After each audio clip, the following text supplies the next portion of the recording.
વડોદરાના સયાજીબાગ ઝૂમાં જીવદયાની અનોખી પહેલ. રોટરી ક્લબની વિવિધ શાખાઓએ મોરકુળના 36 પક્ષીઓને દત્તક લીધા. વડોદરાના ઐતિહાસિક સયાજીબાગ ઝૂમાં આજે જીવદયા અને પ્રકૃતિ પ્રેમનું સુંદર ઉદાહરણ જોવા મળ્યું છે. એક ખાનગી ક્લબની વિવિધ શાખાઓએ મોરકુળના 36 પક્ષીઓને દત્તક લઈને તેમની સાર સંભાળની સંપૂર્ણ જવાબદારી સ્વીકારી છે.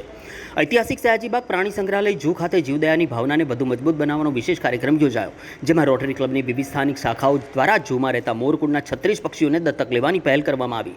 ઝૂના સત્તાધીશોના જણાવ્યા મુજબ શહેરની અંદાજિત 11 જેટલી રોટરી ક્લબની શાખાઓ દ્વારા આ ઉમદા અભિયાનમાં જોડાઈ છે. ક્લબોએ ઝૂના 16 અલગ અલગ પાંજરાઓમાં રાખવામાં આવેલા મોરકુળના પક્ષીઓના ભરણપોષણ, આરોગ્ય અને સાર સંભાળની જવાબદારી સ્વીકારી છે.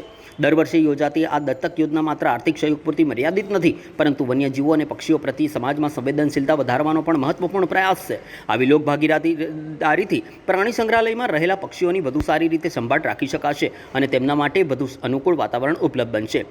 આયોજકોએ જણાવ્યું હતું કે જીવદયા, પર્યાવરણ સંરક્ષણ અને વન્યજીવ પ્રત્યે પ્રેમની ભાવના સમાજમાં વિકસે તે માટે આવા કાર્યક્રમો ખૂબ જ જરૂરી છે. જીવદયા માત્ર સેવા નથી, પરંતુ પ્રકૃતિ પ્રત્યેની આપણી જવાબદારી પણ છે. સયાજીબાગ ઝૂમાં રોટરી ક્લબ દ્વારા કરવામાં આવેલી આ અનોખી પહેલ સમાજમાં માનવતા અને વન્યજીવ સંરક્ષણનો સકારાત્મક સંદેશ પ્રસરાવી રહી છે. રોટરી ક્લબ ખૂબ જાણીમાણી સંસ્થા છે અને વડોદરા કોર્પોરેશન અને સયાજીબાગ ઝૂમાં એમનું ખૂબ મોટું યોગદાન દર વર્ષની જેમ રહેલું હોય છે.